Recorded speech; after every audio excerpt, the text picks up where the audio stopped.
Hello friends, आप सभी का एग्रो विद रवि में हार्दिक स्वागत है। दोस्तों, आज हम सभी एक नई क्लास पर चर्चा करने वाले हैं। दोस्तों, आज की जो क्लास है वो आपके लिए बहुत ही महत्वपूर्ण होने वाली है, क्योंकि इस क्लास में जो आपको प्रश्नोत्तर कराए जाएंगे वो आपके पिछले वर्ष के प्रश्नोत्तर से आए हुए प्रश्नों का सोल्यूशन कराया जाएगा। तो इसलिए आज की जो क्लास है आपके लिए बहुत ही महत्वपूर्ण होने वाली है। इसलिए क्लास को ज़्यादा से ज़्यादा लाइक और शेयर करना बिल्कुल ना भूलें, जिससे कि क्लास आपके सभी दोस्तों के पास पहुँच सके और उनके लिए भी लाभदायक साबित हो। दोस्तों, आज का जो क्लास है इसमें हम आपको rain fade and dry land agriculture अर्थात वर्षा रहित और शुष्क भूमि कृषि का जो प्रश्न पत्र पिछली वर्ष हुआ था उसका विद सॉल्यूशन आपको सॉल्व करवाएंगे। तो दोस्तों, आज की जो क्लास है आपके लिए बहुत ही महत्वपूर्ण होने वाली है, तो क्लास को ज़्यादा से ज़्यादा लाइक और शेयर करना बिल्कुल ना भूलें। तो दोस्तों, पहले देखते हैं प्रश्न पत्र आपका पिछली बार किस प्रकार से आया था।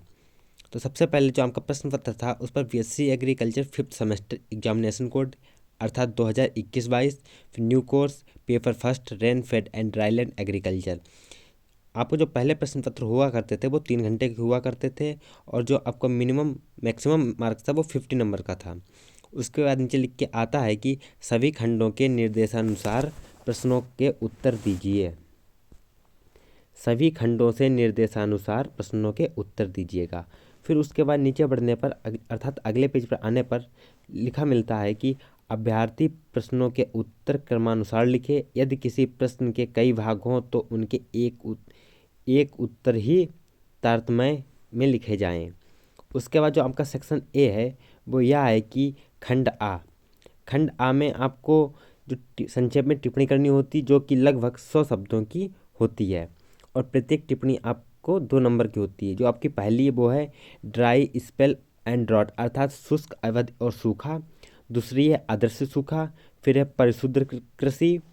उसके बाद आती है आपकी आकस्मिक फसल योजना। फिर है ट्रू डेजर्ट या शुद्ध रेगिस्तान। फिर है आपका जल संचयन, और उसके बाद है आपका एले क्रॉपिंग। फिर आपका आता है इक्रिसेट। उसके बाद जो आपका सेक्शन वी है उस सेक्शन वी में जो आपका जो प्रत्येक जो प्रश्न है वो 5 नंबर का होता है, और इसमें आपको 300 शब्द लिखने होते हैं। ये सभी आपका पिछले वर्ष का प्रश्नोत्तर है उसकी चर्चा कर रहे हैं। तो उसमें जो प्रश्न है वो आपके निम्न प्रकार से हैं, और जैसे कि उसमें जो प्रश्न आपको दिए गए हैं वो ऐसे इस प्रकार से हैं। जैसे कि पहला प्रश्न है शुष्क भूमि कृषि क्या है, वर्षा आधारित कृषि की प्रकारों की चर्चा कीजिएगा। फिर अगला प्रश्न था कि विस्तार से वर्षा आधारित कृषि के इतिहास की चर्चा कीजिए।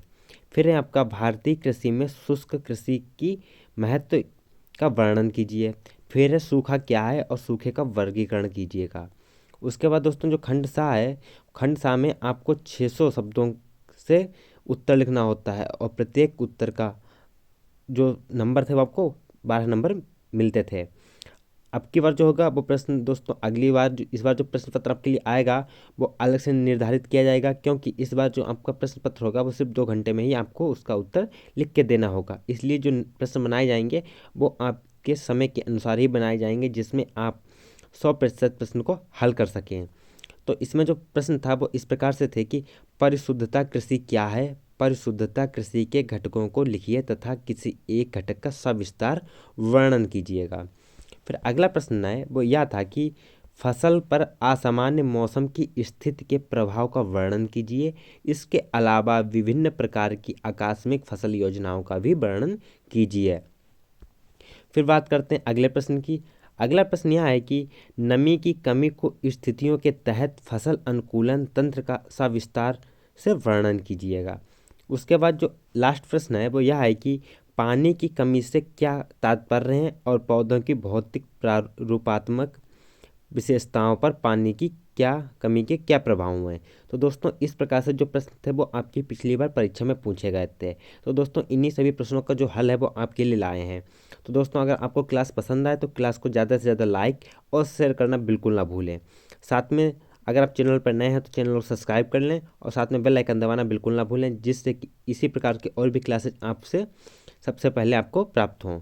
अब बात करते हैं उत्तरों की कि इन जो सभी प्रश्नों के उत्तर किस प्रकार से आप लिखेंगे। तो चलते हैं क्लास की शुरुआत में।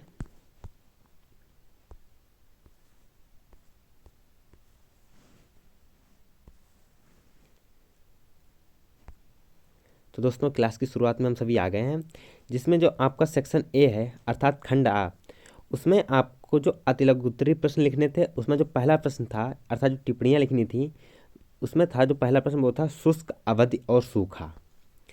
तो दोस्तों शुष्क, अवधि और सूखा पर आप संक्षिप्त में कैसे टिप्पणी लिखेंगे, तो उसका उत्तर निम्न प्रकार से, जैसे कि सूखा उस स्थिति को कहते हैं जब वर्षा आवश्यकता से कम होती है।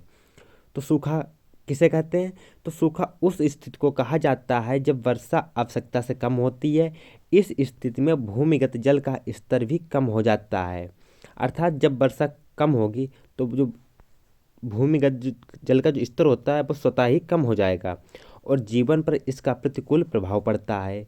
भारत में सूखा दक्षिण पश्चिमी मानसून के कमज़ोर होने से पड़ता है, क्योंकि कम वर्षा या मानसून के अपने निश्चित समय से देरी से आने के कारण सूखे की स्थिति उत्पन्न हो जाती है। अब जो अगला टॉपिक था वो था अदृश्य सूखा, कि अदृश्य सूखा क्या है। तो गर्मियों में जब उच्च तापमान बाष्पीकरण और बाष्पोत्सर्जन की उच्च दर को प्रेरित करता है, यहाँ तक कि बार बार होने वाली बौछारों की खोई हुई मात्रा को बहाल करने के लिए पर्याप्त पानी की आपूर्ति नहीं कर सकती, जिसके परिणाम स्वरूप एक सीमा रेखा पानी की कमी होती है, जो कि फसल की पैदावार को कम करती है, जिससे अदृश्य सूखा कहते हैं। अगला टॉपिक है वो यह है कि परिशुद्ध कृषि किसे कहते हैं, या इस पर संक्षेप में टिप्पणी कीजिएगा। तो दोस्तों इस प्रकार से अगर कोई प्रश्न आता है आप पर जो कि अतिलघुत्तरी में आएगा, उसका उत्तर आपको सिर्फ 2 नंबर मिलेंगे। तो परिशुद्ध कृषि, तो इस पर आप उत्तर किस प्रकार से लिखेंगे, तो परिशुद्ध खेती में कृषि उपज को अधिकतम बनाने हेतु उचित समय पर सटीक और उपयुक्त मात्रा में जल, उर्वरक, कीटनाशक आदि आगातों का अनुप्रयोग किया जाता है, अर्थात सही समय और सही स्थान पर खेती में सही मात्रा में कृषि निविष्टियों का इस्तेमाल करना ही परिशुद्ध खेती कहलाता है। तो दोस्तों अगला जो टॉपिक है वो यह है आकस्मिक फसल योजना क्या है। तो आकस्मिक फसल योजना का तात्पर्य किसी दिए गए स्थानों में वास्तविक कृषि की स्थिति और मिट्टी के अनुरूप वैकल्पिक फसल या खेती की पसंद बनाने की योजना को लागू करना है। वारानी क्षेत्रों में एक सामान्य नियम के रूप में मानसून की शुरुआत के साथ फसलों की शुरुआती बुवाई सबसे अच्छा तरीका होता है, जो कि उच्च वसूली योग्य उपज प्रदान करता है। अगला है वो है कि ट्रू डेजर्ट या शुद्ध रेगिस्तान किसे कहते हैं। शुद्ध रेगिस्तान किसे कहते हैं, तो रेगिस्तान ऐसे क्षेत्र अथवा स्थानों को कहा जाता है जहां शुष्क यानी सूखे होते हैं। इन क्षेत्रों में वर्षा का अभाव होता है।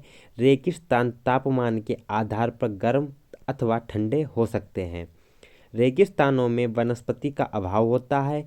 इन क्षेत्रों में केवल कांटेदार झाड़ियाँ पाई जाती हैं। अगला है वो है कि जल संचयन। तो भारत एक कृषि प्रधान देश है। इसका आर्थिक कृषि से जुड़ा हुआ है। कृषि के लिए मुख्य सीमित कारण जल है। कृषि के लिए मुख्य सीमित कारण जल है। बढ़ती हुई जनसंख्या और परिणाम स्वरूप खाद्य उत्पादनों में वृद्धि, कृषि और सिंचाई क्षेत्र में वृद्धि के कारण जल का उपयोग हो रहा है। जल संसाधन के अत्यधिक उपयोग के कारण देश के कई भागों में पानी की कमी हो रही है। कहने की आवश्यकता नहीं है कि भारत के आर्थिक, सामाजिक तथा सांस्कृतिक विकास के लिए जल संरक्षण बहुत महत्वपूर्ण है। अगला है वो है एले क्रॉपिंग क्या है। तो दोस्तों यह टॉपिक बहुत ही महत्वपूर्ण है, वो आपका इस बार परीक्षा में आने की 100% संभावना रखता है कि एले क्रॉपिंग क्या है। तो दोस्तों एले क्रॉपिंग को गली फसल भी कहते हैं। तो एले क्रॉपिंग को गली फसल भी कहा जाता है। एक विशिष्ट प्रथा है जिसमें पेड़ या झाड़ियाँ और कृषि फसलें वैकल्पिक पंक्तियों में उगाई जाती हैं। कृषि फसल की छायांकन को सीमित करने के लिए आमतौर पर पेड़ों की छटाई की जाती है। एली क्रॉपिंग पोषक चक्रण और कटाव नियंत्रण में भी योगदान दे सकता है। अगला है वो है इक्रिसेट क्या है। तो इक्रिसेट एक अर्ध शुष्क उष्णकटिबंधीय के लिए अंतर्राष्ट्रीय फसल अनुसंधान संस्थान है। यह एक गैर लाभकारी गैर राजनीतिक संगठन है जो कि एशिया और उप सहारा अफ्रीका के शुष्क क्षेत्रों में विकास के लिए कृषि अनुसंधान करता है। तो दोस्तों आपको जो सेक्शन ए है वो समाप्त हो चुका है। अब आपका आता है सेक्शन बी अर्थात खंडवा। तो खंडवा में आपको लघु उत्तरीय प्रश्न मिलते हैं। तो जो लघु उत्तरीय प्रश्न है वो इस प्रकार से हैं, जैसे कि शुष्क भूमि कृषि क्या है, वर्षा आधारित शुष्क भूमि कृषि के प्रकार पर चर्चा करिए, प्रकार पर चर्चा कीजिएगा। तो उसका उत्तर आप इस प्रकार से लिख सकते हैं कि शुष्क एवं अर्ध शुष्क भाग जहां औसत वार्षिक वर्षा 75 सेंटीमीटर से कम होती है वहां की जाने वाली खेती शुष्क कृषि कहलाती है। भारत के प्रायद्वीपीय पठार में वृष्टि छाया प्रदेश में शुष्क कृषि की जाती है। पंजाब से लेकर तमिलनाडु तक शुष्क कृषि की एक सतत पेटी है जिसमें पंजाब, हरियाणा, दक्षिण पश्चिमी उत्तर प्रदेश, राजस्थान, गुजरात, पश्चिमी मध्य प्रदेश व महाराष्ट्र के आंतरिक भाग, कर्नाटक के पठारी भाग, तेलंगाना एवं रायलसीमा तथा तटीय भाग को छोड़कर पूरा तमिलनाडु इसमें शामिल है। अगला है वो है कि शुष्क कृषि की विशेषताएं क्या हैं। इसकी जो विशेषताएं हैं वो निम्न प्रकार से हैं। यह उन इलाकों में की जाने वाली खेती है जहां वर्ष में लगभग 8 माह आर्द्रता की कमी बनी रहती है। राजस्थान के जैसलमेर और बाड़मेर क्षेत्र 20 सेंटीमीटर से भी कम वार्षिक वर्षा प्राप्त करते हैं। इन इलाकों में जल अभाव एक अस्थायी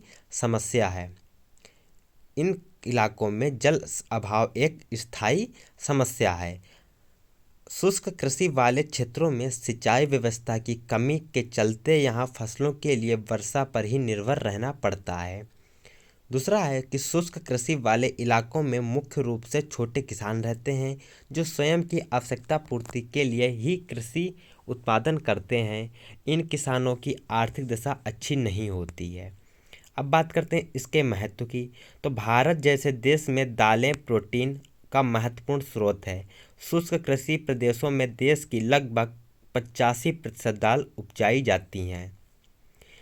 अगला है कि देश का लगभग 75% तिलहन, 80% मक्का और 95% ज्वार शुष्क कृषि के माध्यम से ही पैदा होता है। अब बात करते हैं कि शुष्क कृषि के समस्याएं कौन कौन सी हैं।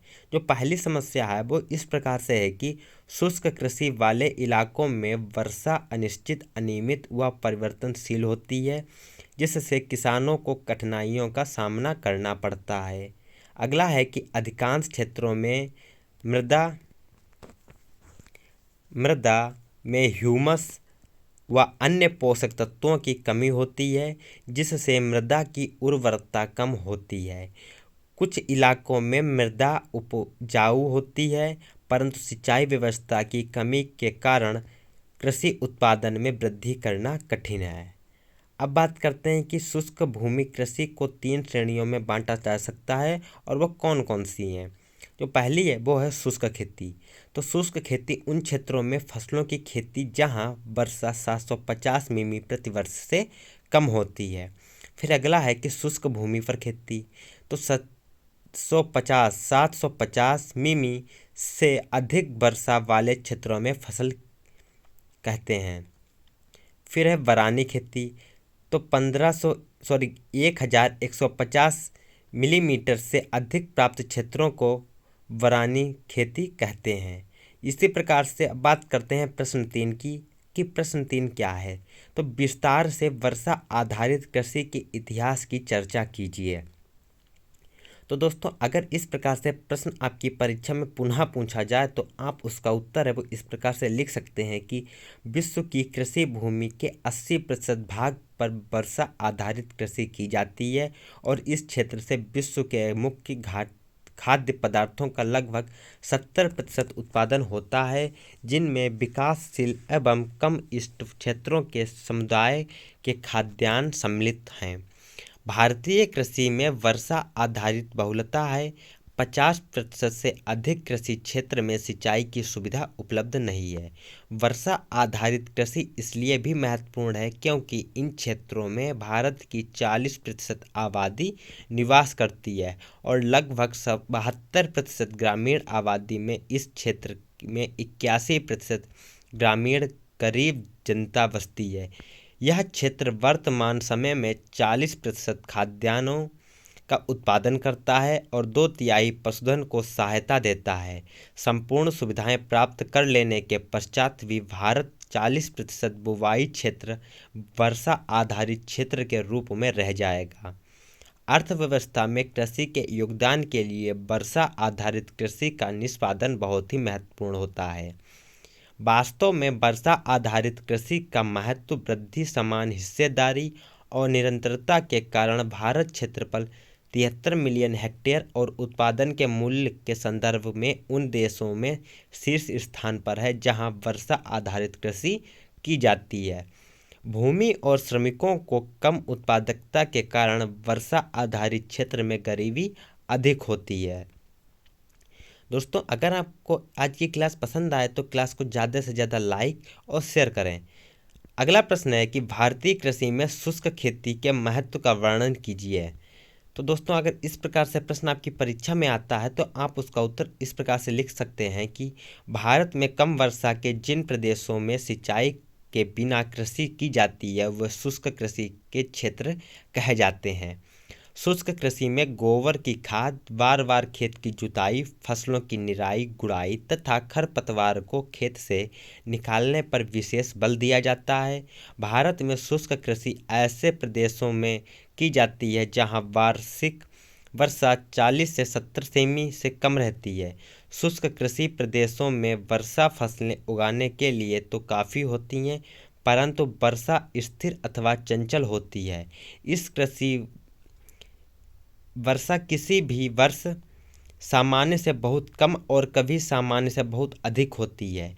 शुष्क कृषि प्रदेशों में प्रायः सामान्य से कम होती है, जिसके कारण सूखा पड़ता रहता है और किसी वर्ष अत्यधिक हो जाती है जिससे बाढ़ आ जाती है। लगभग 80% वार्षिक वर्षा 10 से 15 दिनों में हो जाती है। भारत में 62% कृषि क्षेत्र वर्षा पर निर्भर करते हैं, जिनसे अनाज के कुल उत्पादन का 40% उत्पादित किया जाता है। अगला प्रश्न है कि सूखा क्या है, सूखे का वर्गीकरण कीजिएगा। तो दोस्तों, जब किसी क्षेत्र में जल तथा नमी की मात्रा कुछ समय के लिए सामान्य से कम हो जाती है तो उसे सूखा कहते हैं। तो सूखा किसे कहते हैं? जब किसी क्षेत्र में जल तथा नमी की मात्रा कुछ समय के लिए सामान्य से भी कम हो जाए तो उस दशा को सूखा कहते हैं। सूखा एक भयंकर प्राकृतिक प्रकोप होता है। इसका मुख्य संबंध जल वर्षा की कमी से है। यदि किसी क्षेत्र में दीर्घकालीन समय तक सामान्य या औसत वर्षा से यथार्थ वर्षा कम मात्रा में होती है तो सूखे की दशाएं उत्पन्न हो जाती हैं। मौसम विभाग ने सूखे को 3 भागों में विभाजित किया है और वो कौन कौन से प्रकार से हैं। तो पहला प्रकार है सामान्य सूखा। तो सामान्य सूखा जब सामान्य वर्षा से यथार्थ वर्षा का विचलन 11 से 25% के मध्य हो। फिर आता है आपका मध्यम सूखा। तो जब सामान्य वर्षा से यथार्थ वर्षा का विचलन 26 से 50% तक कम हो या 50% के मध्य हो। अगला है प्रचंड सूखा। तो इसके आप नाम से ही अनुमान लगा सकते हैं कि प्रचंड सूखा क्या है। जब सामान्य वर्षा से यथार्थ वर्षा का विचलन 50% या उससे अधिक हो तो उसको प्रचंड सूखा कहते हैं। अगला प्रश्न है कि परिशुद्धता कृषि क्या है। तो परिशुद्धता कृषि के घटक को लिखिए तथा किसी एक घटक का सविस्तार वर्णन कीजिए। तो परिशुद्ध खेती, जिसे सैटेलाइट फार्मिंग या स्थान विशिष्ट फसल प्रबंधन के रूप में भी जाना जाता है।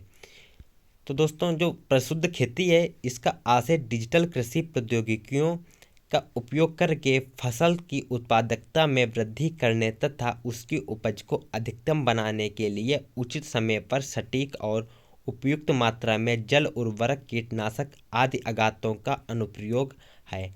इससे सूचना और एवं संचार तकनीक की wireless sensor network, robotics, drone, variable rate technology, geospatial methods और ऑटोमेटेड पोजीशनिंग सिस्टम अर्थात के माध्यम से कार्यान्वित किए जाने की आवश्यकता होती है। जैसे कि सेंसरों से युक्त ट्रैक्टर फसलों हेतु अनुकूल गहराई तक भूमि की जुताई करने में सहायक हो चुके हैं या हो सकते हैं। उपग्रहों से प्राप्त चित्रों का उपयोग मृदा के पोषण स्तर की पहचान करने में, फसल विकास की सघनता को निर्धारित करने और खेत के अपेक्षाकृत निम्न स्तरीय विकास के क्षेत्रों की पहचान के लिए किया जा सकता है। फलस्वरूप आवश्यकता के आधार पर उपचारात्मक कार्रवाई की जा सकती है। फिर है कीटों के हमलों का सटीक रूप से पता के लिए सेंसर का उपयोग किया जाता है। अर्थात कीटों के हमलों का सटीक रूप से पता करने के लिए सेंसर का उपयोग किया जाता है। फिर है परिशुद्धता कृषि के घटकों के नाम। तो परिशुद्ध खेती को इसके उपकरण द्वारा संचालित किया जाता है। इन उपकरणों में शामिल हैं सूचना एवं संचार तकनीकी, wireless sensor network, robotics, drone, variable rate technology, geospatial methods और ऑटोमेटेड पोजीशनिंग सिस्टम इत्यादि।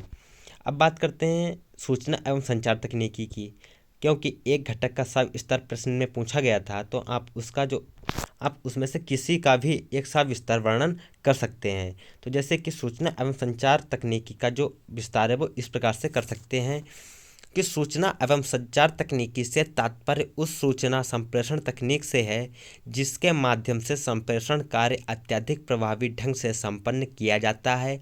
इसका संबंध वैज्ञानिक तकनीक के ऐसे साधनों व संसाधनों से होता है जिसके माध्यम से त्वरित गति से सूचनाओं का प्रभावी आदान प्रदान होता है। इसे सामान्य अर्थ में यह कह सकते हैं कि किसी तथ्य या सूचना को जानना एवं उसे तुरंत उसी रूप में आगे पहुंचाना जिस रूप में वह आया हो, सूचना संचार प्रौद्योगिकी कहलाता है। अगला प्रश्न है कि फसल पर असामान्य मौसम की स्थिति के प्रभाव का वर्णन कीजिए। इसके अलावा विभिन्न प्रकार की आकस्मिक फसल योजनाओं का वही वर्णन कीजिए। तो फसलों पर असामान्य मौसम की स्थिति के प्रभाव का वर्णन आप इस प्रकार से कर सकते हैं कि असामान्य मौसम फसलों को अंकुरण से लेकर उनके भंडारण तक क्रियाओं को प्रभावित करता है, जिससे कि उत्पादकता पर बुरा प्रभाव पड़ता है। जैसे कि त्रुटियुक्त वर्षा। तो वर्षा की निम्नलिखित 3 अवस्थाएं फसलों को प्रतिकूल प्रभाव डालती हैं। जैसे कि अनावृष्टि। तो वर्षा का बहुत कम होना या बिल्कुल ना होना अनावृष्टि कहलाता है। ऐसी अवस्था में खरीफ की फसलें बिल्कुल बर्बाद हो जाती हैं, केवल ऐसे क्षेत्रों को छोड़कर जहां सिंचाई की सुविधाएं होती हैं। फसलें सूख जाती हैं और अकाल की स्थिति उत्पन्न हो जाती है तथा रबी की फसलों की बुवाई भी अधिकतर क्षेत्रों में नहीं हो पाती है। फिर है आपका अतिवृष्टि। वर्षा का आवश्यकता से अधिक होना अतिवृष्टि कहलाता है। वर्षा की इस अवस्था से नदियों में बाढ़ आ जाती है, जिससे कि फसलें बह जाती हैं या पानी में डूबकर सड़ जाती हैं। दूसरे जो क्षेत्र गहरे होते हैं तथा जल निकासी की व्यवस्था नहीं होती है, वहाँ पर अधिक दिनों तक पानी भरा रहता है, जिसके कारण पौधे की जो जड़ें होती हैं वो गल जाती हैं।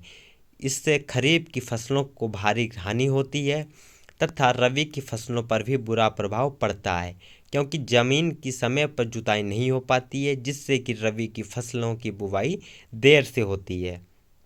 फिर है असमय वृष्टि। जब कृषि ठीक समय पर ना होकर ऐसे समय पर होती है जब कृषि की आवश्यकता ना हो, तो ऐसी वर्षा को असमय वृष्टि कहते हैं। ऐसी वर्षा फसलों की बुवाई, अंकुरण, पौधों की वृद्धि तथा पकाई और भंडारण जैसी सभी क्रियाओं का बुरा प्रभाव डालती हैं। उपरोक्त क्रियाओं में से कोई सी क्रिया भी निम्न अनुसार पूर्ण नहीं होती है, जिससे उपज पर बुरा प्रभाव पड़ता है। फसलों पर अनुकूल एवं प्रतिकूल मौसम प्रभाव किस प्रकार से पड़ते हैं? तो जो मौसम है वो किसी स्थान पर मौसम असल में उस स्थान के तापमान, बादलों की दशा, हवा में नमी आदि से संबंधित होते हैं। मौसम का संबंध हमारे वातावरण में रोजाना होने वाले बदलावों से होता है। यह मौसम सब जगहों पर एक जैसे नहीं रहता है। किसी एक जगह पर मौसम गर्म और तेज धूप वाला हो सकता है। वहीं उसी समय पर दूसरी जगह पर ठंडी हवाओं और बर्फबारी वाला भी मौसम हो सकता है। वायुमंडल की दशाएं मौसम की निर्धारित करने में मुख्य भूमिका निभाती हैं। तो मौसम तथा कृषि क्रियाएं। मौसम का कृषि क्रियाओं से बहुत गहरा संबंध है। कृषि में खेत की जुताई, बुवाई, निराई, गुड़ाई, फसल की वृद्धि, फसल का पकना, फसल की कटाई तथा भंडारण तक की सभी क्रियाएं मौसम के अनुकूलता पर निर्भर करती हैं तथा फसल की सफलता और असफलता मौसम के ऊपर निर्भर करती हैं।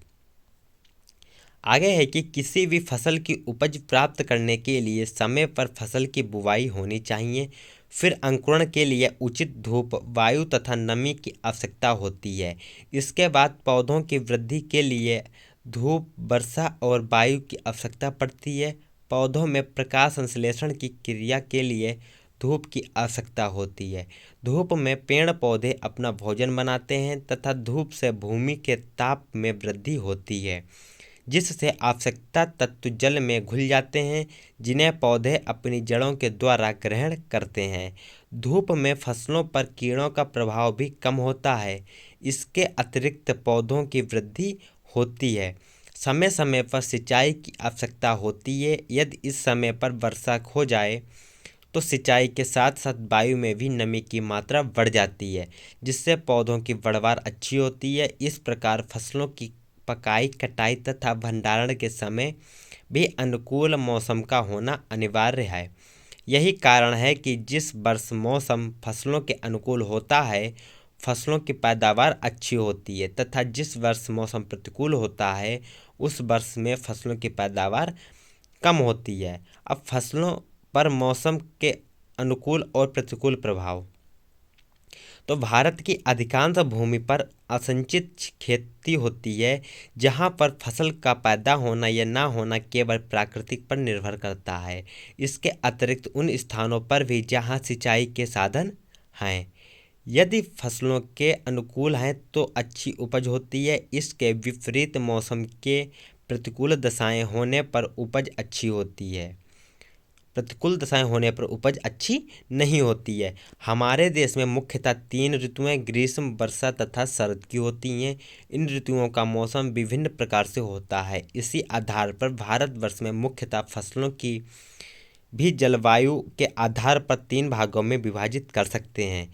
खरीफ की फसलें। इन फसलों के अंतर्गत मक्का, ज्वार, बाजरा, महुआ, उड़द, लोबिया, अरहर, ग्वार, तिल, मूंगफली, कपास, सनई तथा पटसन आदि की खेती होती है। इन फसलों की बुवाई के लिए वायुमंडल का ताप ऊंचा होना चाहिए तथा वृद्धि के लिए अच्छी नमी तथा अधिक समय तक धूप की आवश्यकता होती है, अर्थात दिन बड़े होने चाहिए तथा फसलों की पकाई के समय कम समय तक धूप की आवश्यकता पड़ती है, अर्थात पहले दिन से छोटे होने चाहिए। यही कारण है इस श्रेणी की फसलों का समय जून से अक्टूबर तक होता है। फिर आपका आता है रबी की फसलें। तो इन फसलों के अंतर्गत गेहूं, जौ, चना, मटर, सरसों, रिचका, गोभी, गाजर, मूली आदि की खेती की जाती है। इन फसलों की बुवाई के समय वायुमंडल में अच्छी नमी, कम धूप तथा हल्की ठंड की आवश्यकता पड़ती है।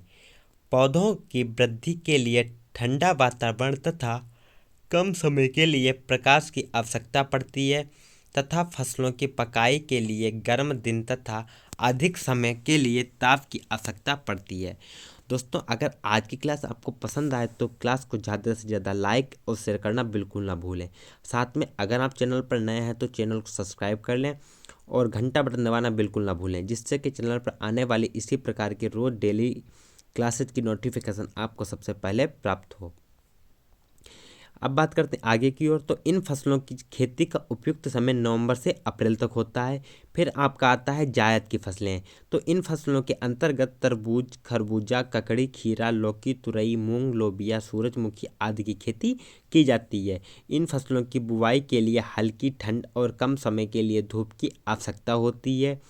वृद्धि एवं पकाई के लिए तेज गर्मी की आवश्यकता होती है। इन फसलों के लिए फरवरी से जून तक का जो मौसम होता है वो उपयुक्त माना जाता है।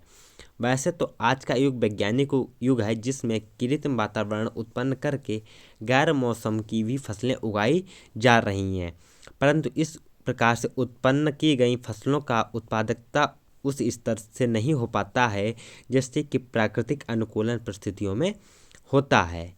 अब बात करते हैं कि फसलों पर प्रतिकूल मौसमों का प्रभाव। तो प्रतिकूल मौसम को अंकुरण से लेकर उनके भंडारण तक की क्रियाओं को प्रभावित करता है, जिससे उत्पादकता पर बुरा प्रभाव पड़ता है। इस शीर्षक के अंतर्गत हम मौसम की उन दशाओं का वर्णन करेंगे जो फसलों पर बुरा प्रभाव डालती हैं। त्रुटियुक्त वर्षा। वर्षा की निम्नलिखित 3 अवस्थाएं फसलों पर प्रतिकूलित प्रभाव डालती हैं। अनावृष्टि। वर्षा का बहुत कम होना या बिल्कुल ना होना अनावृष्टि कहलाता है। ऐसी अवस्था में खरीफ की फसलें बिल्कुल बर्बाद हो जाती हैं। उसके बाद आपका आता है केवल ऐसे क्षेत्रों में छोड़कर जहां सिंचाई की सुविधाएं, फसल सूखे जाती हैं और अकाल की स्थिति उत्पन्न हो जाती है, तथा रबी की फसलों की बुवाई भी अधिकतर क्षेत्रों में नहीं हो पाती है। तो दोस्तों, अतिवृष्टि भी हम लोग ऊपर जान चुके हैं कि अतिवृष्टि क्या होता है। फिर आपका आता है कि आगे की ओर बढ़ते हैं, असमय वृष्टि। इसकी भी जानकारी ले चुके हैं कि जब वर्षा ठीक समय पर ना होकर ऐसे समय पर होती है जब वर्षा की आवश्यकता ना हो, उस वर्षा को असमय वृष्टि कहते हैं। अब बात करते हैं इसका जो प्रभाव पड़ते हैं उपज पर वो किस प्रकार से पड़ते हैं। तो बुवाई से पूर्व वर्षा से दोबारा ज़मीन तैयार करने में समय लग जाता है, जिससे फसल देर से बोई जाती है। तो दोस्तों, वीडियो की PDF लेने के लिए आप टेलीग्राम चैनल को ज्वाइन कर सकते हैं, साथ में व्हाट्सएप ग्रुप को भी, जिस पर आपकी इसकी जो PDF है वो आपको प्रोवाइड करा दी जाएगी। तो अगला जो है वो यह है कि बुवाई के तुरंत बाद वर्षा होने से बीज के ज़मीन में सड़ने का भय रहता है तथा ज़मीन की ऊपरी सतह सूख कर कठोर हो जाती है, जिससे अंकुरण नहीं हो पाता है। तीसरा है कि कई बार असमय वर्षा से खेतों की निराई गुड़ाई ठीक प्रकार से नहीं हो पाती है, जिससे खरपतवार अधिक उग जाती है। फिर आपका आता है फसल की पकाई के समय की वर्षा कई बार फसल को नष्ट कर देती है तथा उसकी कटाई पर प्रतिकूल प्रभाव डालती है। फिर 5वां है कि असमय वर्षा रबी तथा खरीफ की फसलों को खलिहानों से उठाने में भी प्रतिकूल प्रभाव डालती है। कई बार तो उपज का भी काफ़ी हिस्सा नष्ट हो जाता है। अब बात करते हैं पाले का प्रभाव। तो आमतौर पर पाला दिसंबर तथा जनवरी के महीने में पड़ता है। उस समय रबी की फसलें खेतों में होती हैं। पाला पड़ने पर पेड़ अधिक पौधों की कोशिका का जल बर्फ में बदल जाता है, जिससे पेड़ पौधों की कोशिकाएं फट जाती हैं। क्योंकि पानी जब बर्फ में परिवर्तित होता है तो उसके आयतन में 1 से 5 भाग की वृद्धि हो जाती है, जिसके कारण पेड़ पौधे सूख जाते हैं। फिर आपका आता है ओलों का प्रभाव। तो मार्च अप्रैल के महीनों में होने वाली वर्षा में अधिकतर ओले पड़ जाते हैं, क्योंकि इस मौसम में जब वायुमंडल का ताप 0 डिग्री सेल्सियस हो जाता है तो वायुमंडल का जल बर्फ में परिवर्तित होकर ओलों के रूप में बरसने लगता है, जिससे खड़ी फसलें नष्ट हो जाती हैं तथा जो फसलें पकी होती हैं उनके दानों में भी झड़ जाते हैं। अगला है आपका गर्म और तेज हवाओं का प्रभाव। तो मार्च अप्रैल के माह में जब रबी की फसलों में दूध की स्थिति होती है, तब दाने पकने से पूर्व गर्म तेज हवाओं के चलने से दानों का दूध सूख जाता है, जिससे दानों का समुचित विकास नहीं हो पाता है तथा उपज कम हो जाती है।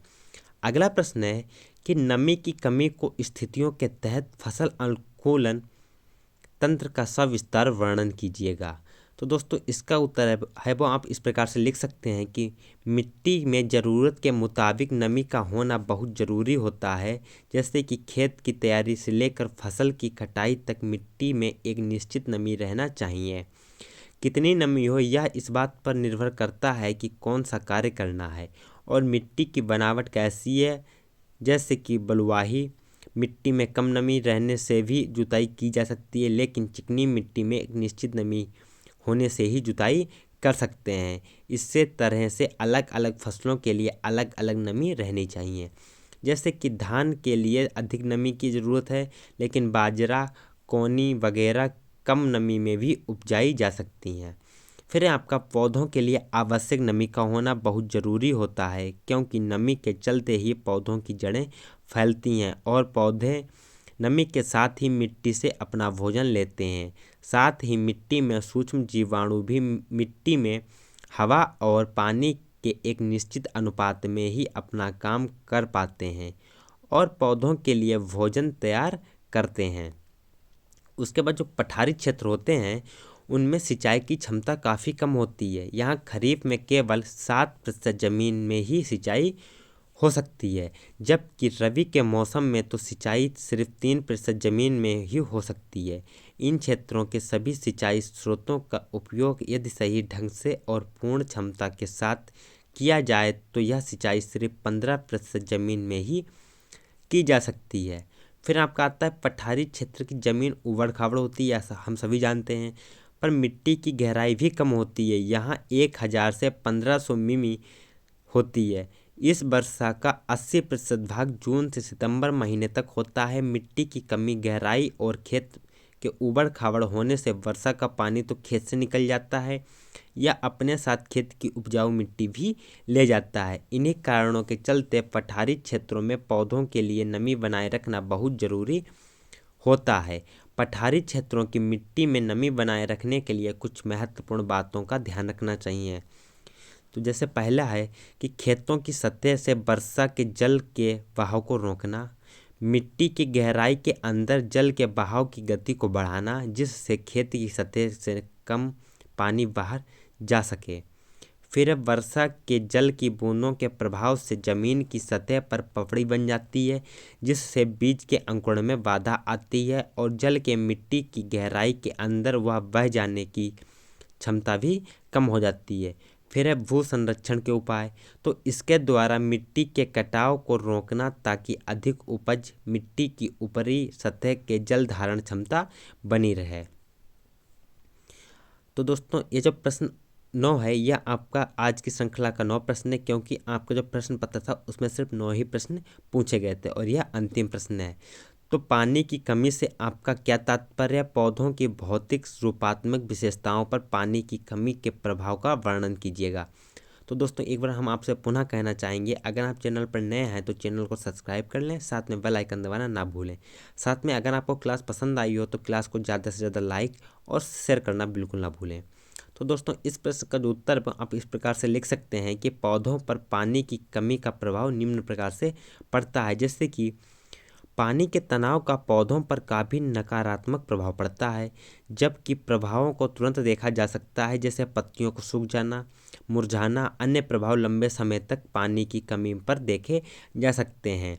यहाँ पौधों पर पानी की कमी के कुछ मुख्य प्रभाव हैं, जैसे कि